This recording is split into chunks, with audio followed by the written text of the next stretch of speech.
하시고요. 옆에 계신 조명진님과 함께 웨일 브라우저와 그다음에 웨일 브라우저의 성능 그리고 메모리 최적화에 대해서 오늘 말씀을 드리려고 합니다. 제 이름은 이성원이고요. 네, 제 이름은 불리지 않은 조명진이라고 합니다. 네.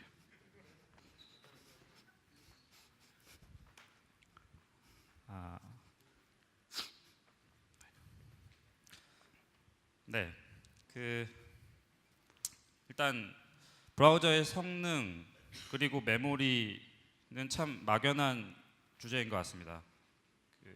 저희도 고민을 굉장히 많이 하고 있는 부분인데 저희 못지않게 전 세계의 수많은 벤더들 그리고 서드파티 개발자들이 함께 고민하고 있는 부분이고 조금씩 나아지고 전진하는 그런 부분입니다.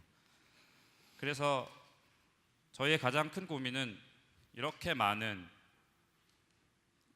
개발자들이 이렇게 거대한 플랫폼인 웹브라우저에 대해서 성능과 메모리에 각기 다른 방향으로 접근하고 있는데 우리의 접근 방향은 뭐가 되어야 될 것인가, 그걸 어떻게 찾아야 될 것인가가 가장 주요 고민이었고, 그걸 찾아서 우리만의 방식을 어떻게 도입을 할 것인가 라는 것에 대한 고민을 많이 했던 것 같습니다. 그 가운데 아주 작은 진보가 있었고, 오늘 여러분들께 공유드릴 요 네 가지가 바로 그것에 대한 내용입니다. 먼저 자바스크립트 오프티마이징 AOT에 대해서 말씀을 드리겠습니다. 사실 자바스크립트 성능은 그간 JSC나 스파이더몽키, V8 같은 여러 자바스크립트 엔진 주체들의 경합에 의해서 조금씩 계속 나아져 갔습니다. 그 결과 벤치마크 성능이 실제로 눈에 띄게 많이 상승하는 것을 확인할 수 있었습니다. V8의 경우에는 풀코드젠 그리고 크랭크래프트라는 두 짓 컴파일러를 중심으로 그 가속화를 이루어 왔는데요. 풀코드젠은 베이스라인 짓 컴파일러로서 빠르게 네이티브 코드를 생성해서 수행하는 역할을 가지고 있고, 그 중에 실행 빈도가 높은 자바스크립트에 대해서 크랭크래프트가 다시 최적화를 가미해서 컴파일에서 좀 더 나은 성능을 추구하게 됩니다. 이 V8 짓 컴파일 파이프라인을 살펴보면은 먼저 로딩받은 자바스크립트를 파서에 의해서 abstract syntax tree라는 중간 트리 형태의 중간 표현으로 변환을 하게 되며, 그것을 풀코드젠과 크랭크래프트가 각각 입력받아서 네이티브 코드와 또는 더 최적화된 네이티브 코드를 생성하게 됩니다. 이때 풀코드젠에 의해서 생성된 네이티브 코드가 핫하다는, 그러니까 실행 빈도가 높다는 판단이 되었을 때는 크랭크래프트에 의해서 최적화된 네이티브 코드로 대체가 되게 되겠습니다. 그런데 V8 컴파일러는 태생적으로 구조적인 한계를 가지고 있었습니다. 먼저 풀코드젠 같은 경우에는 AST에 대한 depth first traversal을 하면서 그 자체로서의 어떤 비효율성을 가지고 있었고, 크랭크래프트 같은 경우에는 여러 CPU 벤더들이 서로 적극적으로 최적화를 추가하는 과정에서 어떤 타겟 IS의 독립적인 그런 새로운 최적화를 적용을 하려면은 그것의 추가가 굉장히 어려운 그런 구조가 되어갔습니다. 이에 6.0 이후의 V8 같은 경우에는 그것을 이그니션과 터보펜으로 새로운 대체제를 마련을 하게 되었습니다. 이그니션은 소스 코드를 변환한 바이트 코드라는 중간 표현을 수행하는 인터프리터로고, 기존의 풀 코드젠의 컴파일 오버헤드를 제거하는 이런 역할을 하게 되었습니다. 또한 터보펜의 경우에는 좀 더 구조화된 ASM.JS라든지 아니면은 웹어셈블리를 함께 어우르는 그런 최적화 컴파일러로서 더욱더 최적화된 그런 네이티브 코드를 생성하는 역할을 맡게 되었습니다. 그리하여 6.0 이후의 G컴파일 파이프라이닝이 이런 식으로 변화를 하게 되었습니다. 파서에 의해서 결국 바이트 코드가 만들어지고 그것이 이그니션에 의해서 직접적으로 수행이 되게 됩니다. 그 가운데 이제 핫한 부분은 터보팬에 의해서 최적화된 네이티브 코드를 생성하는 방식이죠. 그리하여 이 이그니션에 의해서 기존에 비해 응답성이 좀 더 개선이 되었고, 또한 생성되는 코드 자체도 줄었기 때문에 메모리 사용량이 역시 감소하게 되었습니다. 또한 터보팬 코드 자체도 기존의 크랭크래프트에 비해서 좀 더 나은 퀄리티의 네이티브 코드를 생성함으로써 기존보다 벤치마크 성능 역시 향상하게 되었습니다. 근데 이렇게 많이 개선된 자바스크립트의 성능 여전히 문제인가 하는 고민을 해봐야 할 것입니다. 근데 그 가운데서 웹페이지 로딩 시간을 살펴보면은 그 프로파일링 결과 결국 자바스크립트가 가장 도미넌트한 그런 팩터를 차지하고 있다라는 결론에 다다르게 되었습니다. 이것은 로딩되는 자바스크립트의 경우에 다량의 객체 생성 그리고 초기화 이런 과정을 거치면서 어떤 뚜렷한 핫스팟이 없는 그런 비헤이비어를 가지면서 크랭크래프트라든지 터보팬이라는 최적화 직컴파일러에 의한 코드 최적화의 혜택을 받을 수 없는 부분이 상당히 많기 때문입니다. 그렇지만은 자주 방문하는 웹페이지라면 좀 더 다른 접근 방법을 생각해 볼 수 있었을 것입니다. 그 가운데 하나가 HTTP 캐시 기반의 자바스크립트 AOT 컴파일레이션입니다. 먼저 HTTP 캐시라는 것은 이제 자주 방문하는 URL에 포함된 리소스들, 예를 들어 자바스크립트라든지 CSS 그리고 이미지 등을 디스크 캐시에 저장을 해놓았다가 다시 재서양하는 이런 메커니즘을 가지는 그런 규격인데요. 자바스크립트는 여기에 ahead of time 컴파일을 추가적으로 더 제공을 할 수가 있겠습니다. 자바스크립트를 직컴파일한 그런 네이티브 코드를 바로 HTTP 캐시에 저장하였다가 향후에 다시 직컴파일하는 그런 부담 없이 그 동일한 자바스크립트를 수행할 수 있게 되는 것이죠. 그래서 V8 같은 경우에는 풀코드젠 기반의 AOT를 가지고 있습니다.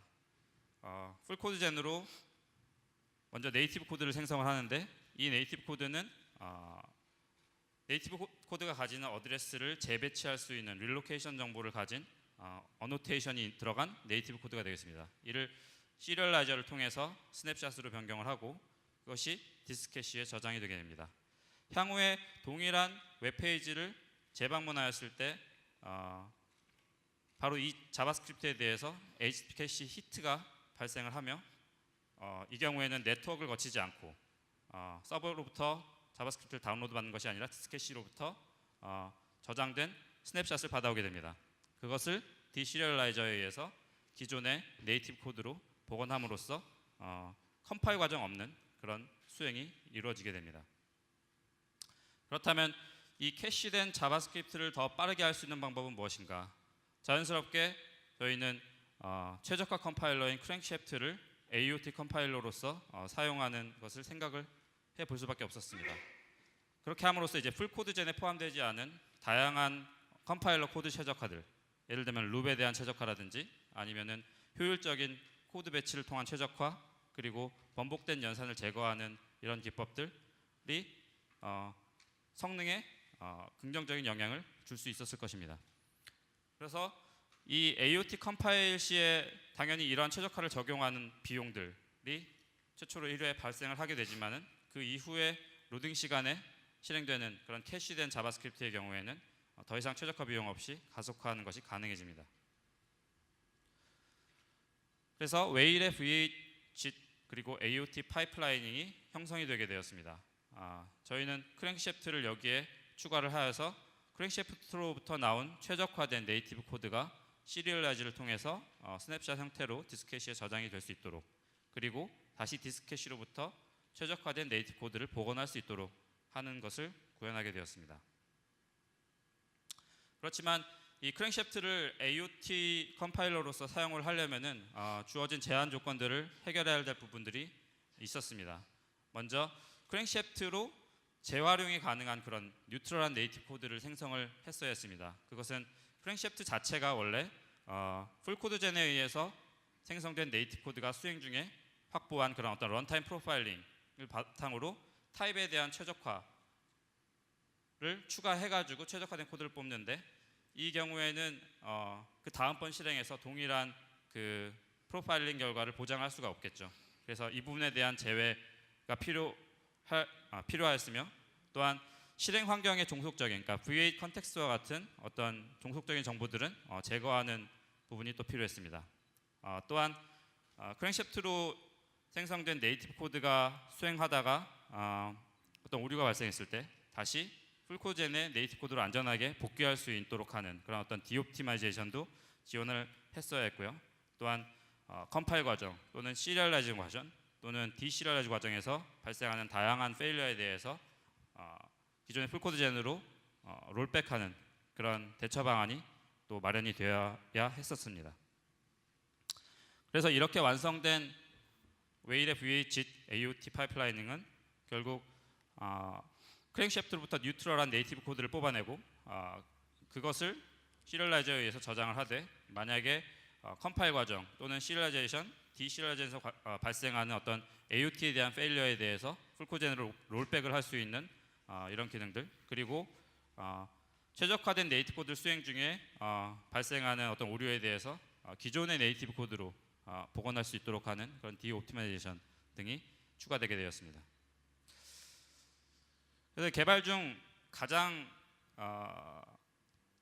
크게 직면했던 그런 문제들은 역시나 네이티브 코드, 그러니까 그 기계어 자체에 대한 디버깅이었습니다. 소스 레벨 디버깅이 원천적으로 불가능했었기 때문에 결국에는 어셈블리 코드, 그리고 메모리 덤프, 그 다음에 레지스터 밸류에 대한 트레이스를 거듭하여서 힌트를 얻을 수밖에 없었습니다. 그나마 이제 자바스크립트 테스트 과정에서 발생하는 그런 오류는 비교적 쉽게 잡을 수 있었지만은 뭐 실제 웹페이지에서 다량의 어떤 자바스크립트에서 발생되는 그런 크래시라든가 아니면은 웹페이지 기능 자체에 대한 문제, 이런 것들에 대해서는 시간이 많이 걸릴 수밖에 없었습니다. 이렇게 얻어진 크랭크래프트 AOT에 의해서 저희는 웹페이지 로딩 시간이 단축되는 그런 결과를 얻을 수 있었습니다. 특히 AOT를 좀 더 적극적으로 적용한 결과 유저가 로딩 시 바라보는 가장 극적인 화면이 전환이 일어나는 그런 어떤 퍼스트 미닝풀 페인트에 대해서 기존보다 더 나은 성능을 얻게 되었습니다. 그리고 크롬과의 퍼포먼스도 비교를 해본 결과 자바스크립트 수행 쪽에서 뚜렷한 어떤 성능 향상이 있었고 그에 따라서 로딩 타임 역시 최대 1초 이상 단축되는 결과를 얻을 수 있었습니다. 저 하나 질문해도 되나요?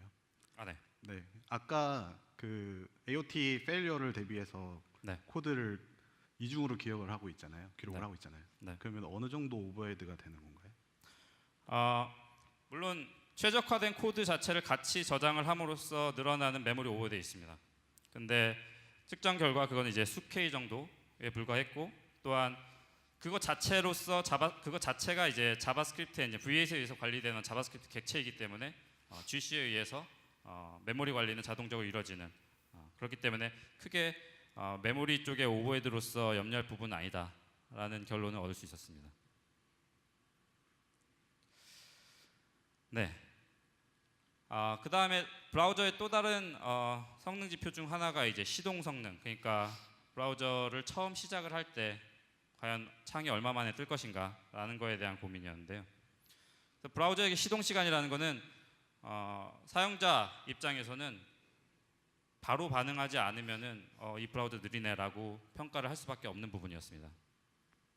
그래서 저희 웨일 역시 이제 크로미엄 베이스로서 초기에 아이콘 클릭 이후 창이 온전히 뜨기 전까지는 1초 이상의 시간이 소모되는 그러면서 이 부분이 저희의 고심거리 중에 하나였는데요. 그래서 저희는 그 시동 과정에 대한 트레이스를 실시를 했습니다. 트레이싱 기능을 이용해 가지고 과연 어디서 성능을 잡아먹고 있는지에 대한 분석을 해봤고, 특히 브라우저 프로세스 자체의 구동 시간 자체가 1초 이상 밀리고 있다라는 걸 발견을 했고, 그에 따라서 연달아 생성이 돼야 될 렌더러라든지 GPU 프로세스가 뒤로 밀려나는 이런 문제를 발견했습니다. 그럼 과연 무엇이 발목을 잡고 있었나? 그것은 이제 크래시패드 프로세스였습니다. 크래시패드 프로세스는 다른 렌더러라든가 아니면 GPU 쪽에서 크래시가 발생을 했을 때 그 해당 크래시에 대해서 스택 트레이스를 하고, 그 다음에 기타 다른 메타데이터를 갈무를 해가지고 덤프 파일로 저장을 하는 그런 역할을 하는 별도의 프로세스가 되겠습니다. 그런데 이 크래시패드 프로세스가 이 브라우저 프로세스 생성 직전에 그 생성이 이루어지면서 약 500ms 생성 시간을 잡아먹는 것을 발견을 할 수밖에 없습니다. 그래서 저희는 레이지 크래시패드로 이를 해결을 해보려고 했습니다. 레이지 크래시패드라는 거는 이제 크래시패드 생성 시점을 그 렌더러와 GPU 프로세스 뒤쪽으로 프로세스 런처 스레드에 의해서 이전을 함으로써 이 시간을 제거하는 거였고, 그 결국 저희가 문제 삼았던 그 500ms의 시간을 제거를 할 수 있었습니다. 근데 여기서 문제를 갖고 있는데, 바로 크래시패드 생성 이전에 발생하는 크래시에 대해서 정상적으로 덤프를 얻을 수 없다라는 문제가 있었습니다. 그래서 웨일 브라우저와 같이 원격으로 사용자로부터 이제 크래시 덤프를 얻어야 하는 상황에서는 그 재현 경로를 확보하기가 굉장히 어려웠던 그런 케이스가 있었습니다. 특히 실제로 저희가 한번 브라우저 업데이트를 하였을 때 그 일부 사용자 환경에서 브라우저가 아예 시작조차 하지 않는 그런 버그 리포트를 받았는데, 여기에 대한 해결책을 얻기까지 이 레이지 크래시패드에 의해서 크래시 덤프를 얻지 못하는 상황에서 굉장히 더딘 디버깅을 할 수밖에 없습니다.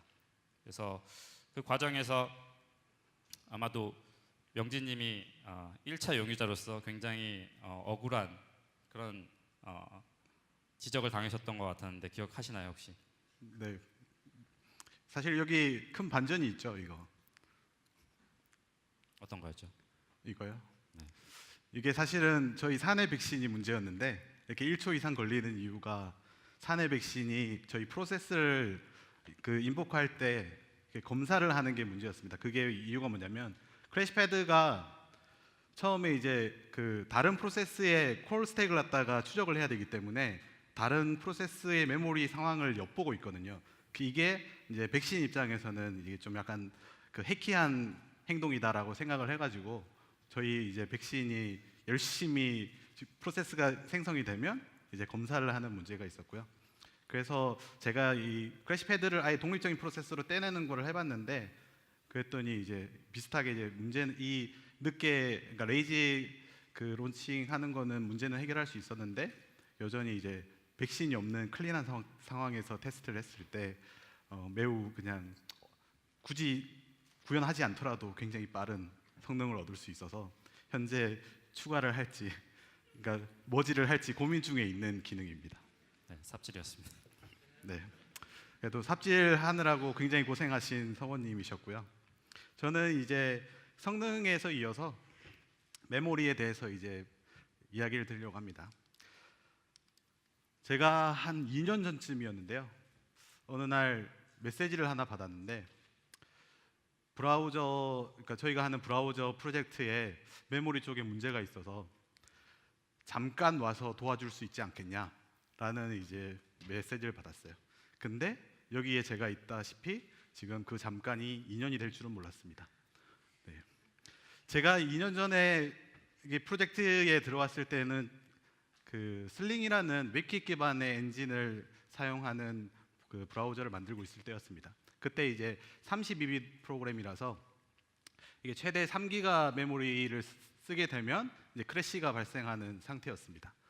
그랬는데 이제 이렇게 그 전체적인 메모리를 99%까지 점유하고 결국은 그 아웃 오브 메모리 에러로 인해서 브라우저가 크래시가 발생하는 그런 형태가 되어 있었습니다.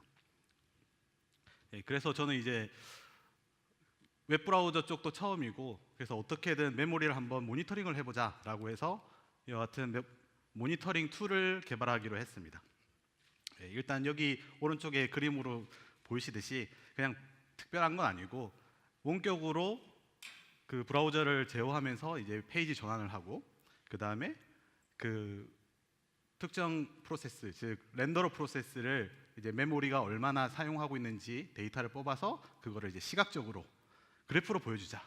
사실 이걸 만든 이유는 원래 그 전까지는 프로그램을 돌려놓고 개발자가 계속 컴퓨터 앞에 붙어가지고 메모리를 많이 쓰는구나, 언제 크래시가 나지 하고 기다리고 있었는데, 저는 이걸 만든 이유가 이걸 돌려놓고 퇴근하고 아침에 보면은 데이터가 뽑혀져 있겠지라고 생각을 해서 이제 만들게 됐습니다.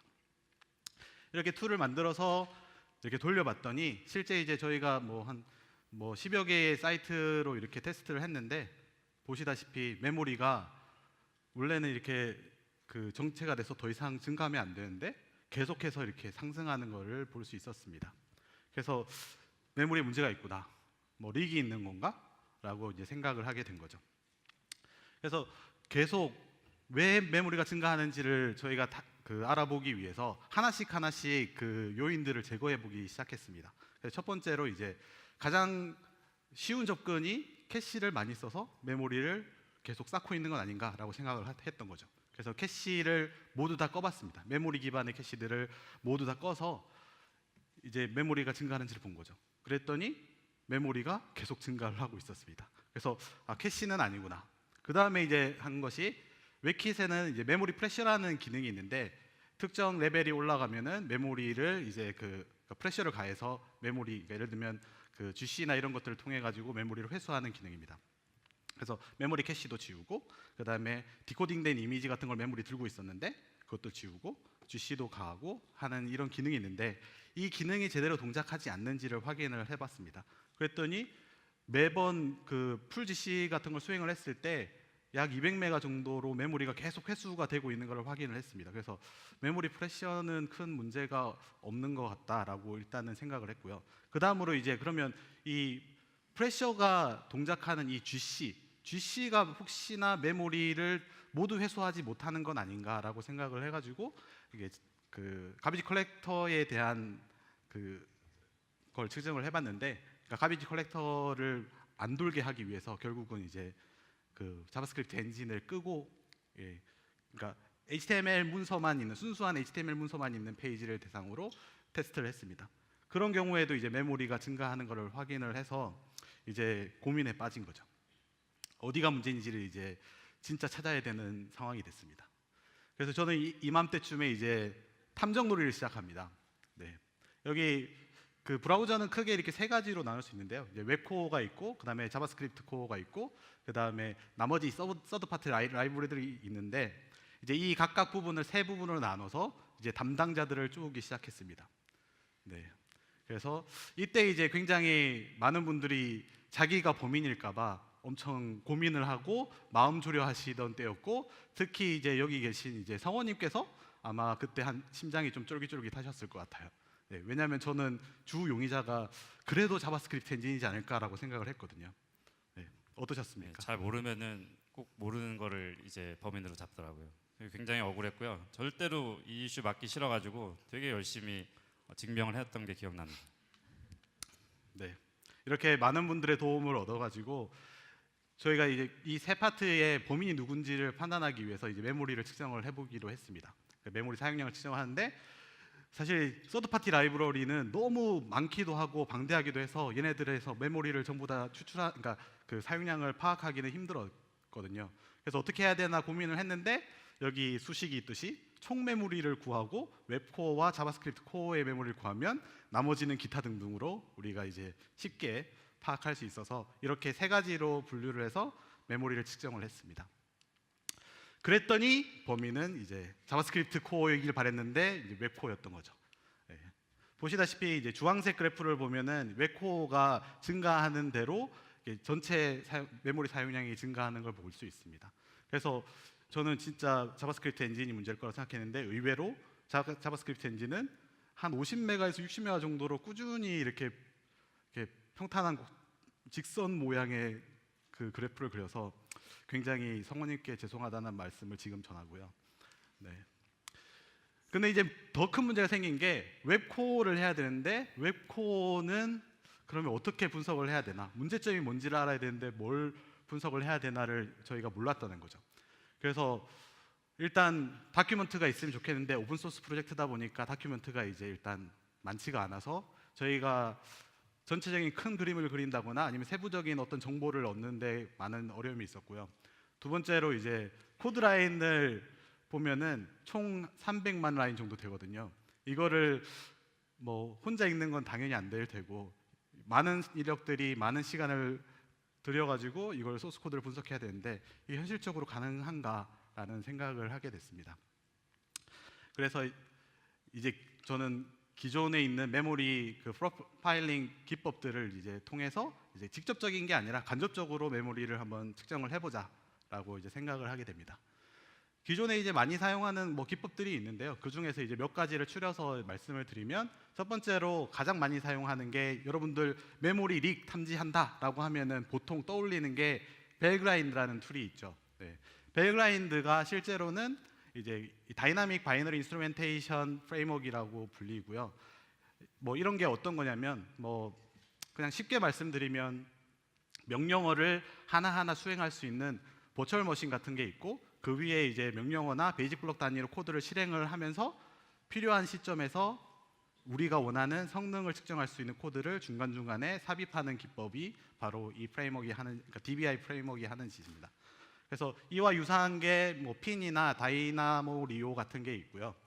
그 다음에 컴파일러 기반으로도 이제 그 인스트루멘테이션 코드 삽입하는 거를 할 수 있는데, 그러니까 컴파일을 하는 동안에 명령어를 생성하잖아요. 코드 제너레이션이라는 걸 하는데, 그러다 보니까 그 틈틈이 내가 원할 때 여기서부터 여기까지 메모리를 얼마 쓰는지 확인해 보자 라든지, 아니면 여기서부터 여기까지 얼마의 시간이 걸리는지 확인해 보자 라는 식으로 코드 삽입이 가능합니다. 그래서 GCC나 LLVM이 이런 걸 지원하고 있어서 이런 게 이제 방법 중에 하나였고요. 그 외에도 윈도우에서 지원하는 것 중에 DLL 인젝션이라고 해가지고 DLL을 뒤에 인젝션 시켜서 원래 실제, 그러니까 시스템 콜을 그 우리가 원하는 형태의 펑션으로 갈아치우는 그런 기법들이 있습니다. 그런 것 그 외에도 이제 여러 가지 기법들이 있었고요. 그래서 저는 여기 있는 기법들 중에 저희가 이제 윈도우 기반으로 하고 있었기 때문에 일단 윈도우에서 할 수 있는 이 초록색 기법들을 다 수행을 해봤습니다. 그리고 컴파일러 기반으로도 이제 그 리눅스 기반으로 코드를 일단 코드 레벨에서 인스트루멘테이션을 할 수 있었기 때문에 그 LLVM 립툴링 기법을 이용해서 코드의 시작과 끝 같은데, 그러니까 펑션의 시작과 끝 이런 쪽에서 메모리 사용량을 측정할 수 있는 그런 식의 코드를 삽입하는 방식으로도 해봤고요. 그 다음에 웹킷이 패스트멜록이라는 걸 쓰고 있었는데, 패스트멜록 자체를 아예 래퍼를 씌워가지고 제가 직접 그 로깅을 할 수 있는 형태로도 접근을 해봤습니다. 그랬는데 제가 제 능력 할 수 있는 건 다 해봤는데, 해봤더니 대부분은 크래시가 발생해서 데이터를 뽑을 수가 없다거나, 아니면 끝나지가 않는다거나 이런 문제가 있었고요. 그 다음에 또 안정적으로 동작을 한다고 하면은 이게 너무 많은 데이터가 나와서 그거를 제가 리포트를 전달을 해드리면 담당자분들이 도대체 뭘 봐야 되는지 모르겠어요 라는 식의 답이 나올 정도로 너무 많은 방대한 그 로그들이 나왔고요. 그 다음에 또 다른 면으로는 안정적이더라도 너무 출력하는데, 프로파일링 하는데 너무 오랜 시간이 걸려서 결과를 보기가 너무 힘든 그런 문제들이 있었습니다. 그래서 어떻게 해야, 이 난관을 어떻게 헤쳐나가야 될까라는 고민을 하게 됐고요. 네.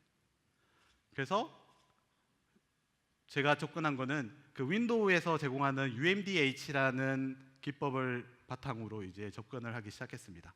UMDH는 그 윈도우에서 이제 자체적으로 제공하는 툴인데요. 얘가 메모리 스냅샷을, 힙 스냅샷을 떠가지고 그 힙 스냅샷 간에 diff를 통해서 언제 메모리가 올로케이션 됐는데 이 시점에서는 메모리가 프리가 안 되네, 이런 식의 차이를 통해 가지고 메모리가 누수가 있을 수도 있겠다라는 걸 판단하는 그런 툴입니다. 그래서 얘를 집중하게 된 계기는, 얘가 결과물을 스냅샷도 텍스트 파일로, 그리고 결과물도 텍스트 파일로 출력한다는 데 이제 집중을 한 겁니다. 그래서 네가 이 로그를 분석하는데 굉장히 오랜 시간이 걸리는데 내가 봤을 때는 이거 금방 끝낼 수도 있을 것 같은데? 라고 해서 이제 접근을 하게 된 거죠. 그래서 일단 제일 먼저 한 게 이제 로그가 어떤 형식으로 됐는지를 이제 분석을 했습니다.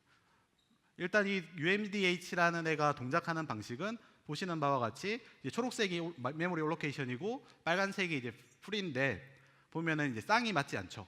그래서 1번과 3, 네.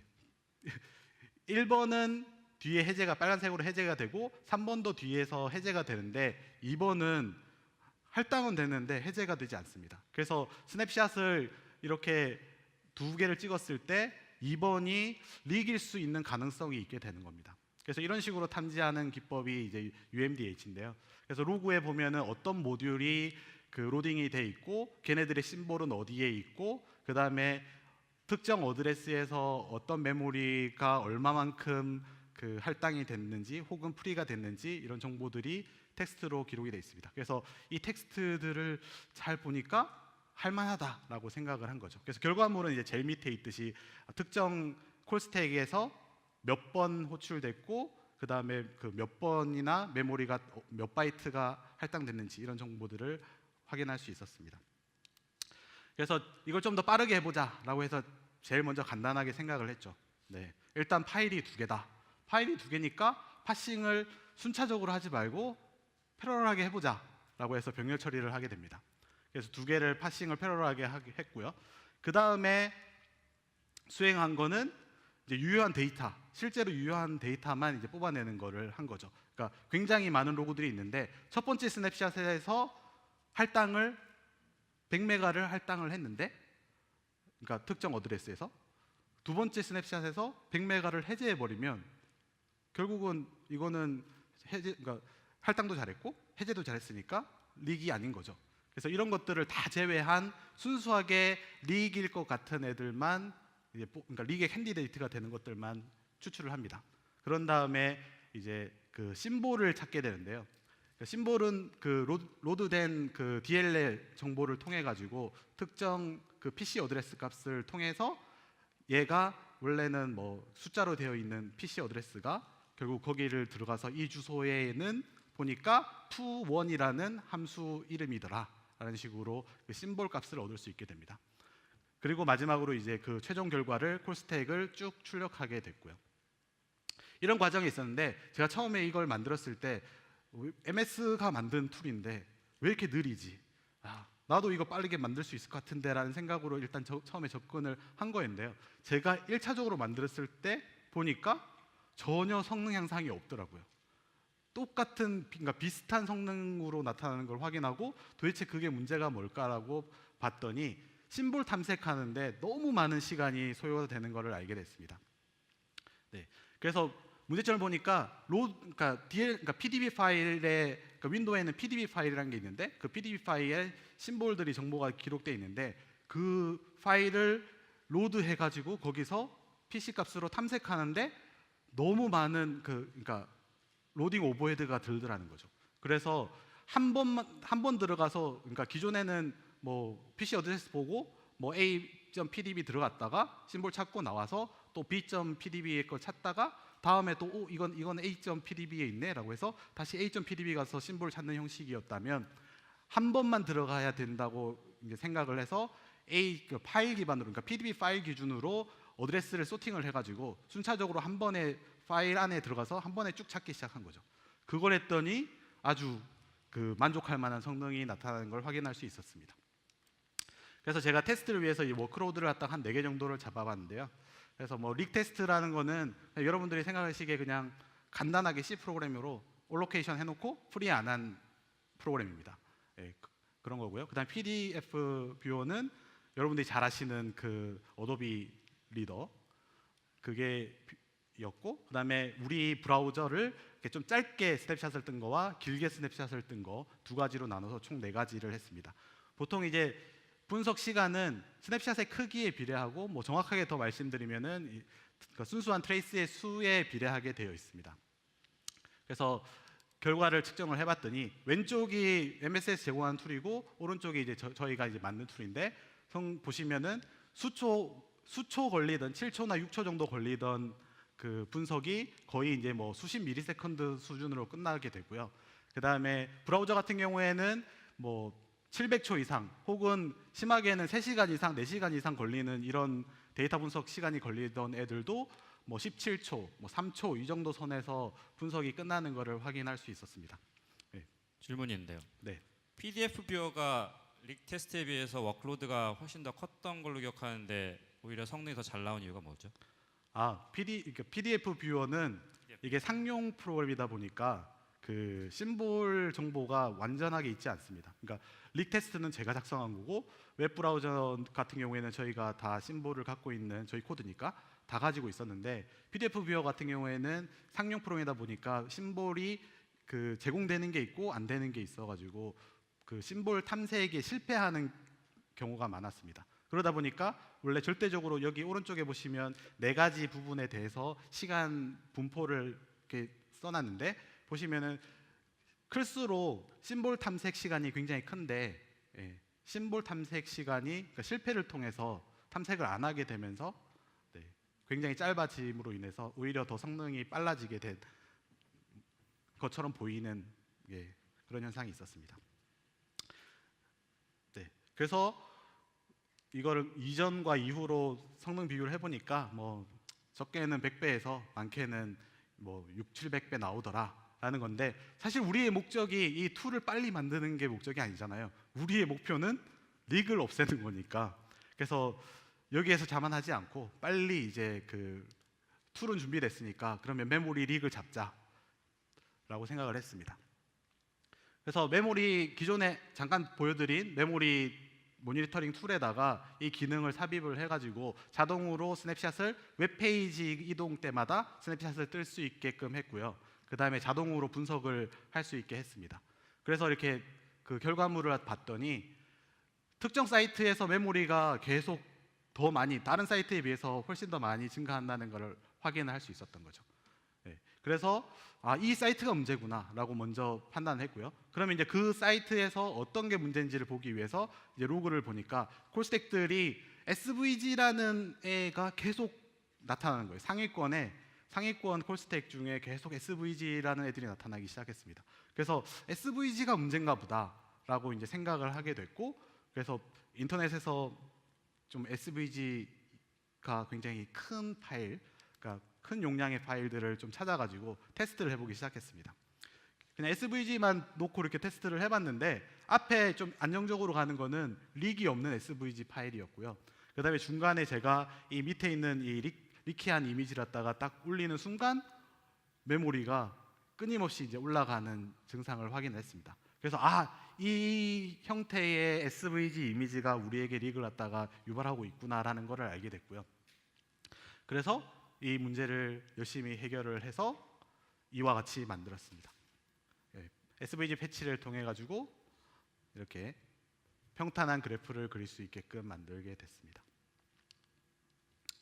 그래서 장시간 실제 리얼한 환경에서 테스트했을 때도 이렇게 몇 시간 동안 테스트를 했을 때도 메모리가 증가하지 않는 것을 확인을 해서 좋았고, 그 다음에 빌드봇이라는 거에 연동을 해서 매일매일 이 메모리 트레이스를 뽑기 시작했습니다. 그래서 메모리가 안정적이어야 되는데 어느 날 갑자기 어떤 패치에 의해서 메모리가 갑자기 늘어나더라라는 문제들을 발견하기 시작한 거죠. 그래서 그 외에 이제 카이로라든지 폰트, 번역 등에서 이제 이런 식의 리그레션이 발생한다는 것을 알고 메모리 릭을 수정을 했습니다. 이렇게 이제 겨우 메모리 릭을 갖다 해결을 했는데 갑자기 전격적으로 크로미움 기반으로 변경을 하겠다는 그 날벼락 같은 이야기가 들리더라고요. 그래서 크로미움 기반으로 이제 브라우저를 만들기로 했습니다.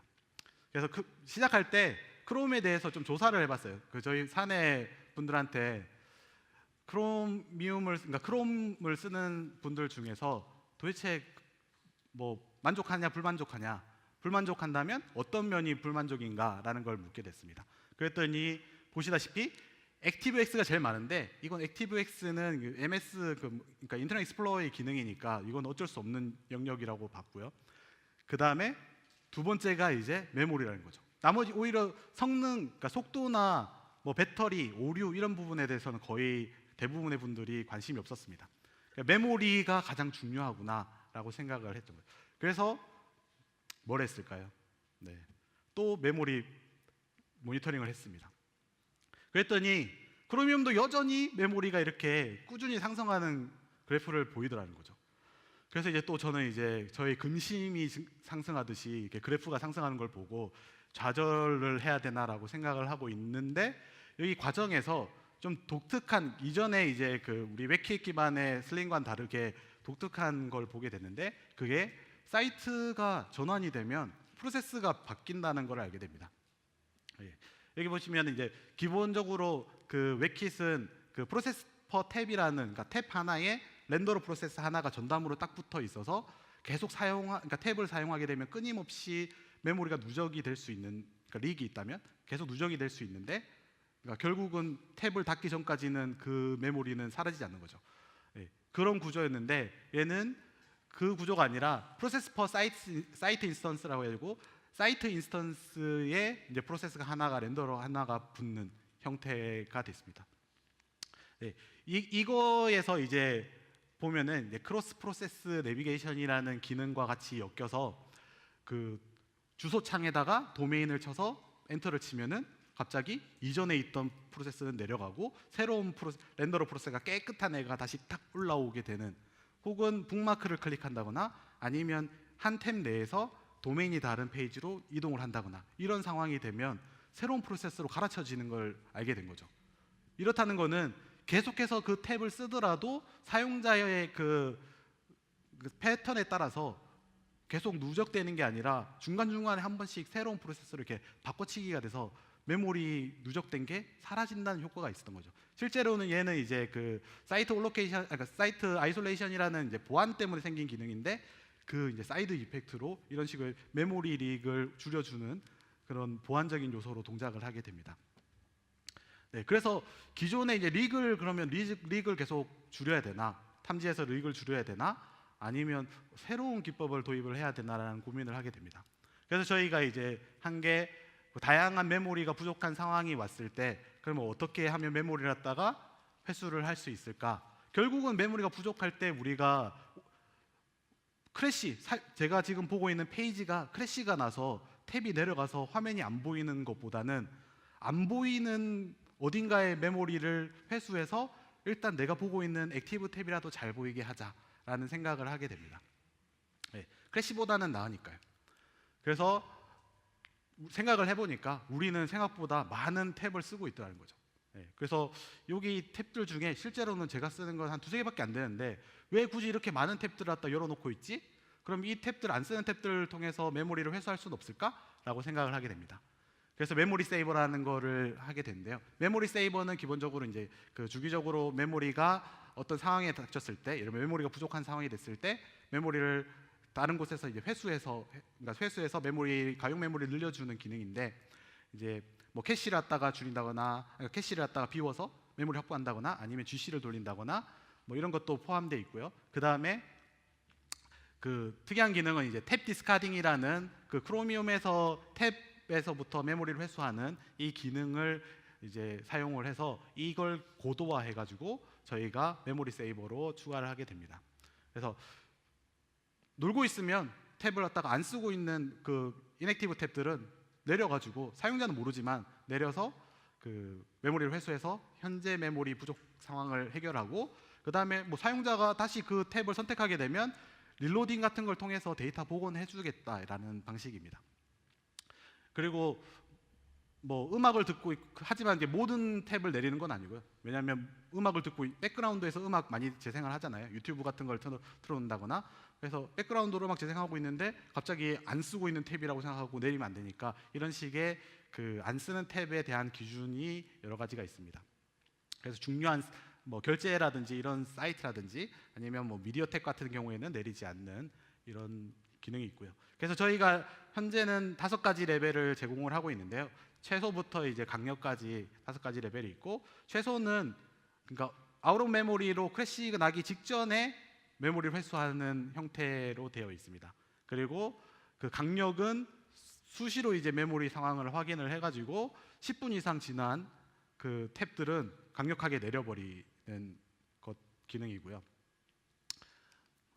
그래서 실제로 이제 이런 탭이 여러 개가 있을 때 측정을 해봤습니다. 그러니까 최소인 경우에는 렌더러 프로세스, 그러니까 지금 탭이 17개인데 그래서 렌더러 프로세스가 17개 상태에서 메모리 1.6기가 정도 썼는데, 예, 그 강력으로 하게 되면은 렌더러 프로세스는 한 3개 정도 남고 메모리는 그 400 몇십 메가 정도 남는 상황으로 약 1메가 이상을 회수를 할 수 있게 됩니다. 네. 이처럼 이제 저희가 그 크로미움 기반으로 이제 브라우저를 만들게 되면서 다양한 그 기능들을 혜택을 보고 있는데요. 저희도 이제 뭐 AOT라든지 아니면 메모리 세이버와 같이 우리만의 기능을 추구를 하고 있습니다. 그래서 그 궁극적으로는 이제 저희 메모리 그러니까 뭐 AOT 기술과 메모리 관련 기술들을 크로미움에 이제 컨트리뷰션을 해서 저희가 같이 이제 공생할 수 있는 그런 관계를 가지려고 하는 게 이제 저희의 그 꿈이자 목표가 되겠습니다. 네. 긴 시간 경청해 주셔서 감사합니다.